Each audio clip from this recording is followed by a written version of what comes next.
Welcome back to another episode of Loan Officer Life, where we explore what it really takes to win, serve, and lead in the modern mortgage industry. Today's guest is someone whose insights have reshaped how we at FinLocker and me personally think about borrower behavior, trust, and timing. Bruce Gerke is the Senior Director of Financial Service Intelligence at J.D. Power. If you're a loan officer and you're focused only on the point of sale, you're already behind. But it's not too late. Stay tuned. You're going to learn. J.D. Power's 2024 Mortgage Origination Satisfaction Study revealed something game-changing. And I've been running around town on stages talking about this. Borrowers who engaged with a lender at the point of thought before they were even actively shopping had a 107-point higher satisfaction rating.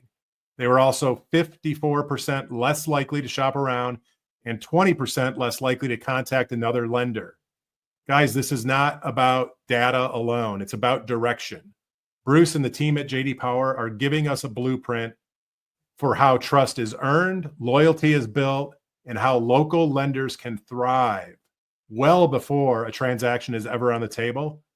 So whether you're an LO, a branch manager, an executive leading a team of producers, this episode will challenge you to think differently about timing, technology, and how to own your zip code at the point of thought. Bruce, welcome to the show, man. Brian, great to be here. I appreciate the opportunity to talk with you and talk with your audience. We've been trying at J.D. Power to share a little bit more of what we're seeing on a industry level. Traditionally, we're very focused on our customer base and working directly with clients. But we have a lot of industry data. We collect all the data across all major players in the origination market from a retail perspective. And what's going on in the industry, we feel that that's something that's valuable to folks outside of our group of clients. And that is the consumers out there. So traditionally, J.D. Power doesn't do any direct-to-consumer messaging, but the idea here is through the industry and through what we're seeing in the industry, that this message actually gets out and provides outcomes for the average consumers out there shopping for a loan.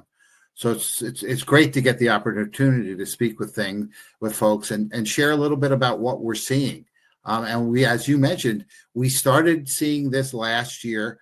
It's kind of been a slow roll up until last year, where it really accelerated this concept of actually engaging with lenders prior to even looking for a home for purchase borrowers. And as our market has really focused on that purchase borrower, it's become more and more important, I think, to engage with folks at that point when they're trying to consider, is this the right move for them? Is the timing right? You know, I was just looking earlier today at some industry data and market data, and there's really no indication that I see at this point that we're going to see much change, significantly lower interest rates and anything. So this is the world that we're living in. And if you're an originator and you're out there trying to find borrowers and make loans, you really need to adapt to what folks are thinking about, what they're going through, and what's going to resonate, most significantly with them.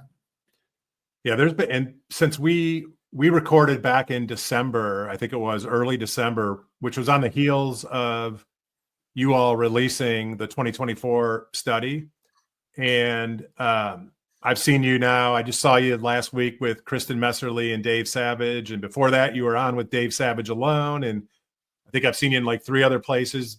Next month, we're in late May. So next month, you're going to be in Colorado Springs on the stage with Housing Wire at the Gathering.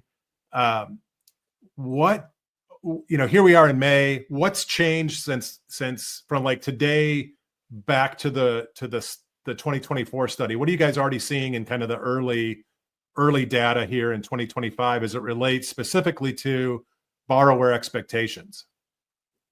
Yeah, it's a good point. I mean, some of the major themes that we saw developing have become a little bit more so. So we're still seeing a lot of that same data. We are about halfway through our collection. Our collection actually runs a little bit ahead of our analysis. So we're two waves into the study and have talked and analyzed that data. One of the things that is developing that we didn't see certainly as strongly, we saw some hints of it in 24, but the 25 data is interesting with this perspective on the youngest borrowers in the market, what we consider Gen Z borrowers. Gen Z borrowers in a lot of different businesses are considered very digitally native, looking for digital interaction, not as focused on that personal relationship and working face to face with folks. But we're seeing this in our data. We also see it in some of the other JD Power data, in other industries, most specifically in wealth management. So here you are in two very important aspects of a consumer's financial well-being, how they're investing their investable assets and possibly buying their first home. Two very big financial concerns. And what we're seeing is that younger group, their preference for meeting face-to-face is greater than our older borrowers. And it sort of ramps up, whereas you get into Gen X and boomers, it's even less so. And as you come down through millennials and into Gen Z, there's a greater interest in meeting face-to-face. And what's interesting is what's behind that. And as we look deeper into those perceptions and those preferences, they have a much higher preference for a digital experience than the older borrowers do. And what's happening is their feeling or reaction to what's available isn't quite there yet. And so what they're looking to do is fill in those gaps with a personal interaction. And they do prefer to do it face-to-face rather than on the phone. So as you mentioned in your opening, this advantage, I think, in the local loan officer, when you talk about it and you guys talk about owning your zip code, I think, this environment, what we're seeing holistically across the industry from an experience standpoint is really being dominated by those who can dominate those locales. Who is that local guy? Do you have the tools, but can you deliver it in a way that what I would call leverages that personal interaction and just takes it up a level? That's where the differentiation is coming in there. We're seeing with those younger borrowers. And now in our study, we're seeing 2/3 of current home buyers, so purchase borrowers, being in that millennial and Gen Z category. So that obviously where the future is going to be, but even want to be focusing your efforts on working with those groups and effectively, meeting their needs and their perceptions and their preferences. So we'll have a little fun with this one. You and I use this term point of thought a lot. I mean, it might be overkill at this point. And we were commenting on somebody's post. I don't remember who it was, but somebody on LinkedIn had made a post and jokingly referenced that, one of us stole from the other. And I'll admit, I'm sure I learned this from you guys. I don't know that. I think I might have stolen it from somebody else. So I don't think it's an original concept. No. So I don't want to take, credit for that. But it's a great way to think about it. And I might have stolen it from you, actually. Because I'm not that smart, Bruce. when you think about these things, strategically, think about how consumers make decisions and how they consume information, and often what we see is that pathway, when it's not guided, can take you in different directions and take you down the wrong pathway. If you make one bad assumption up front, you're going in the wrong direction. So guidance and advice along this way is very valuable. And we see that across a lot of different financial products and services that are out there. And the advantage to that, and the advantage to it is, as you mentioned earlier, that earlier interaction, and I think you mentioned this, and I've used this after. So we can share a little bit here. It's about earning the right with the consumer then to present an offer at the right time. And that's a very different concept than making a pitch. And when you talk to salespeople, and not just, loan offers, but just sales in general, you talk about this a lot. And it comes from making a connection personally and building out trust. So that person trusts you. You get to the point where they almost pull the offer out from you as opposed to you putting out to them. So really it's this difference of looking at it from inside out or outside in. And it makes a big difference in a market like this when you're looking more for that advisory interaction. Go back a few years when we had low interest rates and we were firing off refis, 2-3 times an hour or something. Yeah. That's a different environment. And that's transactional efficiency and getting those things. There's just a lot more into it now. And I think to play that game, there's some great tools out there. There's a great tools that can help an individual at an individual level who doesn't have the budget or maybe doesn't have the type of infrastructure where you can compete with some of these digital capabilities that are out there. But there are tools, I think, that will help you as an individual play that game in a similar manner. And then you can leverage that benefit that you have being face-to-face with that borrower. And I think, as we go forward and we see how some of these the tie-ups we're seeing in the industry, these connections, the Rocket deal, what Zillow's trying to do. We've seen a couple others, and there's some other companies. I saw something in the media today about CMG talking about, a similar kind of strategy. It is something that I think we're going to see more and more of as we go forward. And at this point, I think everybody should be looking at this not as if this is a definite, for the future of the business. But if you're not thinking about how to compete against it in the shorter run, you're putting yourself at risk and you're putting your business at risk. And I think, you guys talk about this a lot. There's a lot of options available on the table, and you really have to start looking at them, making that step out there, gets outside of the comfort zone of where you've always worked before, and just maximize that and add those new tools in and capabilities, because this is where the consumer is, and you've got to, I think, get to where they are. Well, I think everything we're talking about, and your data clearly is telling us the right plays to run, right? The other thing that people need to really be laser focused on is that, last year the average age of the first-time home buyer was 38, as reported by National Association of Realtors. Probably is going to be it's probably going to get 39, maybe even hit 40, when they do the next revision of that report at the end of this year. And so if we're to believe, and I know you were on with Kristen Messerly and Dave Savage and the First Home IQ team, they're hyper focused on arming that local lending professional with what I call world-class consumer financial education content, so that they can go into their communities and serve this gap in financial readiness, financial literacy, financial education. So I'm not saying that 18-year-olds are necessarily, ready to buy homes, but if the first time someone becomes, credit eligible at 18, and now if the average age of the first-time home buyer is 38, there's 2 decades of arguably preparation that somebody's going to go through to get to that place where they're buying their first home.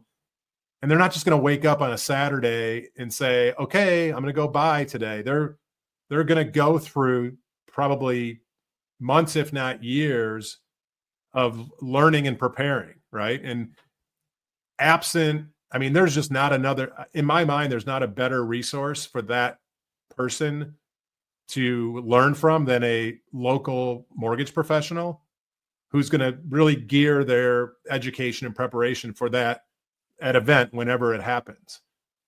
But yet today, I still talk to loan officers every day where 80 or 90% of their business comes from the referral from an agent. Not saying that's a bad idea, by the way.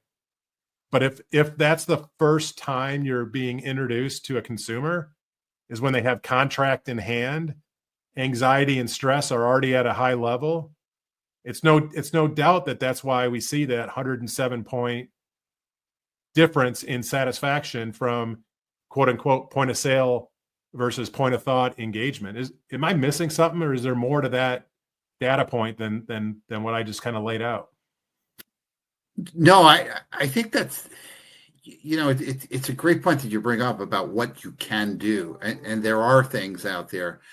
I spent 12 years in the industry way back when. I don't want to talk about how far back when, but some of the people that I worked with are still in the business, so that says something. But I attended, a home buying seminar that one of my former colleagues put on a while ago with a real estate agent and an attorney, and it's something that I looked at and said, this is the same thing we did, 20 plus years ago. Today, with what's available, what people like Kristen and those folks are doing, what you've put together with FinLocker and some of these other things, these are the things that should be in front of those audiences. Younger people are more visual learners, and everybody's more visual learners. And the lack of visual aid and I'm not talking about great technology or great marketing or things of that nature, but being able to really explain things in easy, understandable, visual settings really sticks with people, because people, when you do things like this and they're reading small print and stuff like that, it just doesn't translate into something that they're going to retain. And there's just such an opportunity to do that based on the questions you hear.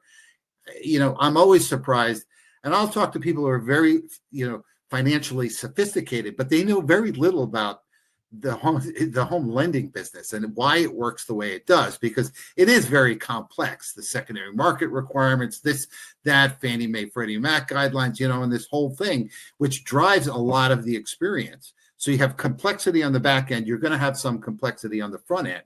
And the job right now, I think, is to make that simpler and easier to understand. But not only that, but convert that understanding into actions that people can take to better position themselves as a buyer.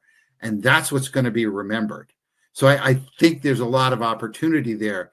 Some of the other things, for instance, that we see in younger buyers, they shop more often. So you talk about the need to get into early, engagements, because those folks tend to look around less. It's even more important with younger borrowers because, on general, they shop lenders more often. The other thing is they rely on referrals more strongly than their older counterparts do. And that's both friends and family, first and foremost, but also real estate agents. So they will look to others, and they rely on those referrals when it comes to, actually choosing a lender. But that's how they hear about lenders. So you have to be engaged in all these different touch points. And they are very, very interested in all home ownership advice. So about costs, about, other things you need to know. And this gets glossed over. We talk about this with servicers all the time, and how to build trust with your servicing clients, and so that you're the first call they make when they think about refinancing. But a lot of this information that doesn't get exchanged, certainly for first-time home buyers, is valuable, because they're going to learn it the hard way. And it's better if they learn it from you up front. And there's just a lot of opportunity to educate. And I think in this environment, what we're seeing is, especially appreciated, and it is expected at some level. So, that's something that folks really need to get behind. I'm curious, like, how you think about social media, and then how, if there's anything in the data that's starting to come to light in terms of how this next generation of home buyer leverages social media for learning, and maybe that social proof of a lender or loan officer. So we've just added some more detail around that channel. We have some basic information on it. So the internet, is this broad bucket. So we had to move away from that sort of distinction, because everyone sort of interprets that a little bit differently, but to specific channels. Because what we're seeing is, specifically in YouTube and TikTok, younger borrowers spend a lot of time on these platforms, and even Instagram to some degree, less so with Facebook. That tends to be older groups from what we're seeing in our data. But that information that's going out there, and there's a lot of misleading information, as you might imagine, but they're spending a lot of time in there. So those are opportunities. And I think today, from what we've seen, because none really stand out. It's just this ability to gather information from different places. It's definitely there, and they're going to use different social media channels to get it. We've got some new questions going out where we'll be getting a little more detail on that. But if you're not using a multi-channel approach, then I think you're cutting off some of the possible eyeballs for what you're putting out there. And you've got to touch them all, and you've got to be, as some of you guys that I've seen make great use of social media, you've got to be out there consistently. And there are plenty of tools, I think, to help you manage that today. But it's a big part. Digital interaction and engagement is key. You can't rely on the referral if you can get that interaction and the referral at the same time. Think about how powerful that can be. Yeah. I've heard you talk about, we've talked about Rocket, and we talk about them a lot, and deservedly so, right? They're, year over year, they've been at the top of the JD Power servicing and origination surveys, right? Always consistently up there. I do remember a time though that they weren't. And so I know, and I'm in Detroit, so a lot of friends that have been around that business for a while. I know they put a lot of energy in their building out their processes and partnering with you all in a strategic way to improve how they show up for their consumers. But you've also I've heard you lately talking about Veterans United, in a similar vein in terms of how they're showing up in the stats and in the results. What can the local loan officer lender learn from these massive companies that they could actually put into practice in their own business to show up better? I think one of the things, and the two things, those two organizations do a great job, and I think one of the reasons behind that is, like, they're both more of marketing organizations than they are of lenders. Yeah. So their focus is on finding and engaging customers, and they happen to have a mortgage capability tapped to it. And if you don't know much about Veterans United, they dominate the VA lending business now. They have a really fascinating story about how they started, how they grew, and things like that. And they're a unique company, and that they are the epitome of that model. I mean, they literally were successful marketers who sold the business and looked for another opportunity, knew nothing about mortgages, knew nothing about VA loans, and said, "Hey, I think we could do the same thing in this business," and then picked VA loans because it was a difficult product to scale up. And if you look at where they are now, they've scaled it up very successfully over the last 5, 6, 7 years. So I think that attention to that customer interaction really makes the difference. And if you're going to build on something, that's something to build on. The other thing is that they manage the process and don't manage the people so much. So the people wind up being part of the process and are the process, but really strategically, they look at perfecting the process. And it's a different point of view than a lot of your larger loan officer dominated lenders, because their success has come from successful loan officers. And that doesn't mean one's better than the other. But I think as we get into a more mechanized lending operation, you're going to have artificial intelligence behind the scenes, and eventually at some point facing customers, process becomes more and more important. And then the individuals play an outsized role between those processes. And I think that's where the local advantage is. And what we've seen over the last year and a half is every wave, we do 4 waves of data each year. Every wave, the average satisfaction has gone up, and it's on an upward swing, and it's even more significantly up halfway through this year. And you've seen that driven more by your distributed retail lenders. So that local connection is very strong, and it's playing very well in this market. And, talking about Rocket, has dominated servicing in our study, but they have not won an origination award since 2022.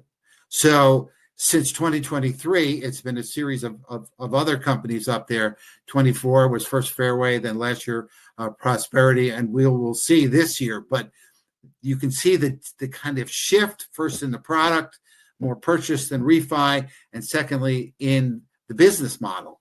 So I think, that advantage is there, and it has to be continued, I think, to develop it in a new environment, which is going to, create some efficiencies in the digital world, that there's no reason you can't match that and combine that with that local expertise.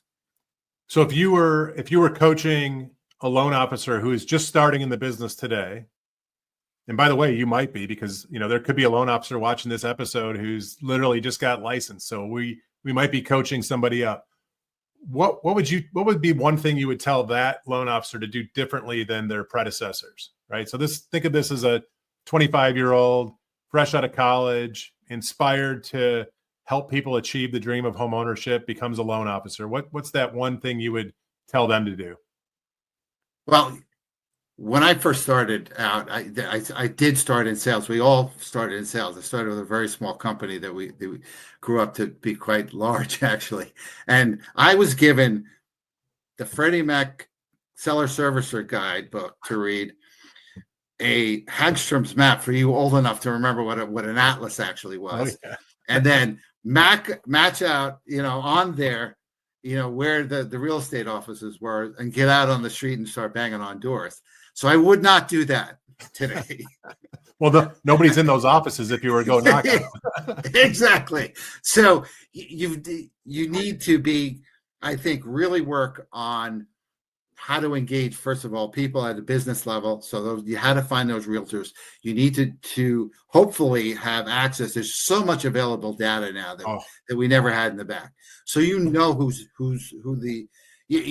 doing business and who isn't. You go into an office, you spent 3 weeks talking to the guy who made closed one sale in the last 6 months, and you're like, oh, I didn't know that. No one told me that, and they're all snickering in the corner. You don't have time for that. So you're out there. You really need to know where to focus your efforts, and I think you just have to be that much better at talking about value, and the value for the borrower is different than the value for the realtor, and it's different for the accountant or the attorney, and you need to, I think, touch base on all these different ones. We used to talk about that back in the day, but everyone went to the real estate agent because they were the focal point. Right. They controlled the transaction.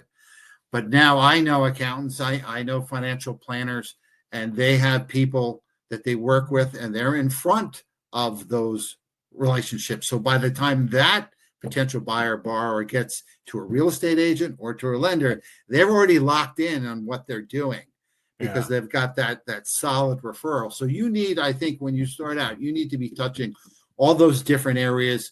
You need to understand your local market, and you need to start making educational interaction. And I think we used to do that a little bit, and that's something that always worked well for me because of personality wise and things like that. Some people are better at it than others, but I think everyone needs to do that to some degree. You need to touch the different people, understand where they're going to come from.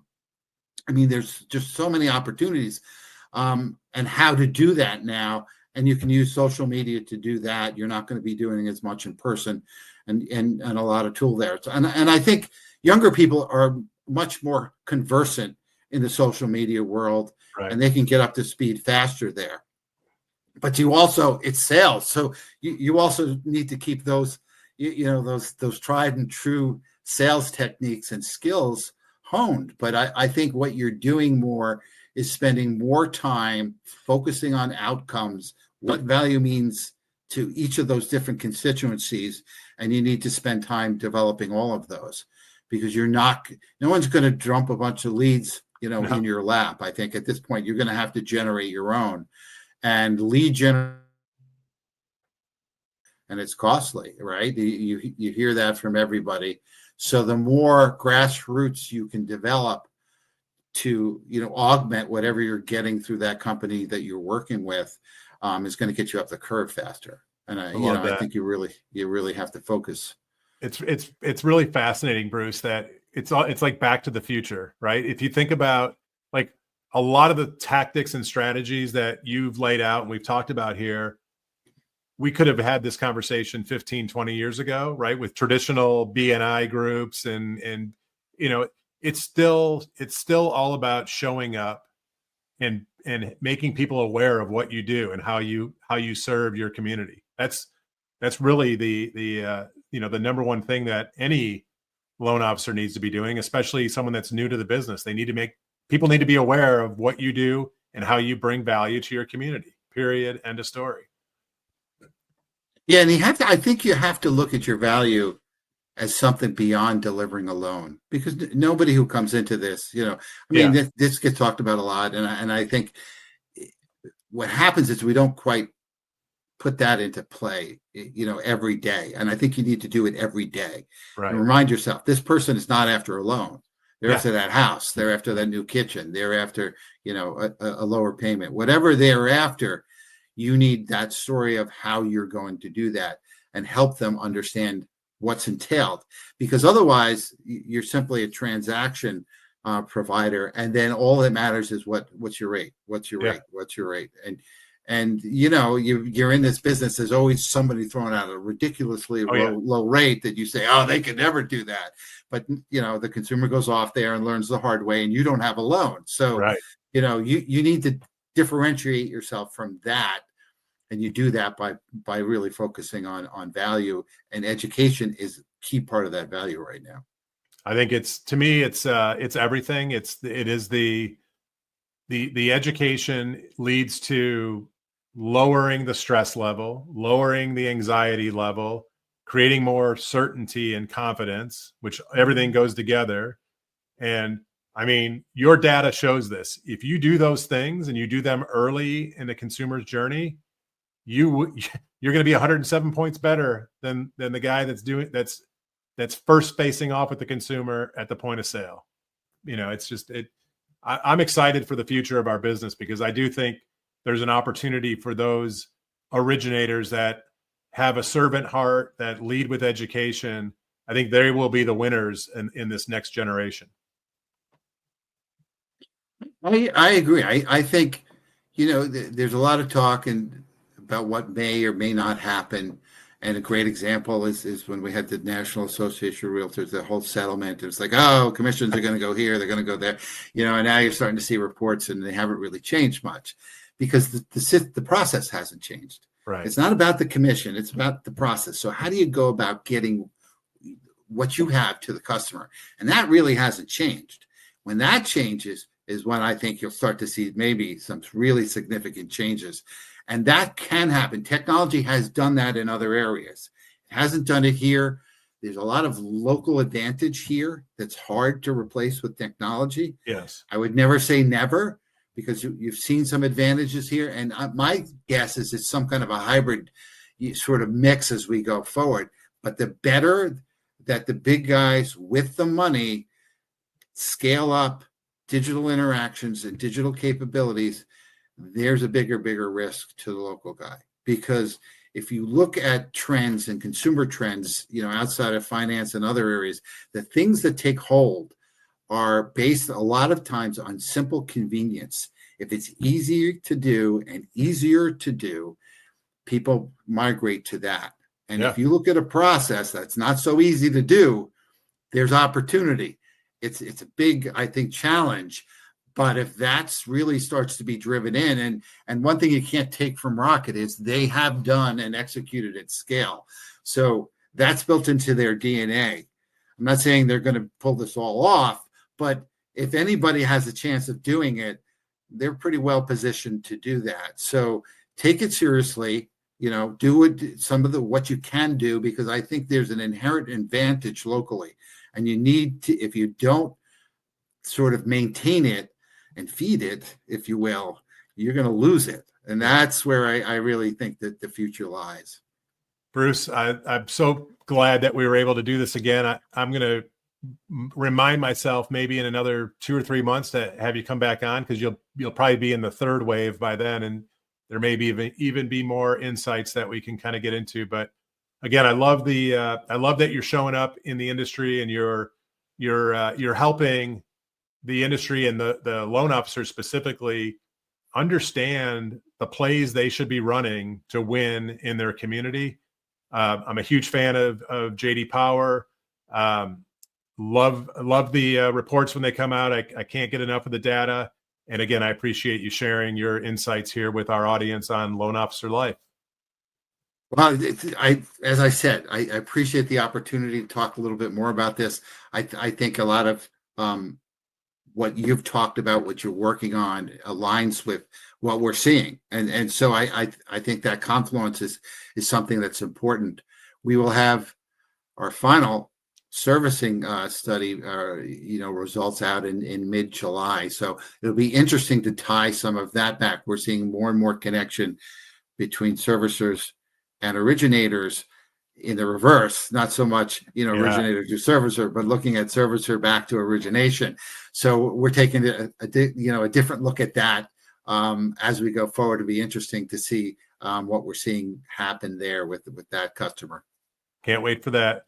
Thanks again, Bruce. Hey, everybody, make sure you're back here next Friday for our next episode. And we're on the heels, or we're walking into the Memorial weekend. So everybody have a great long weekend. We'll see you back on Loan Officer Life. Thanks, Bruce. Thanks, Brian.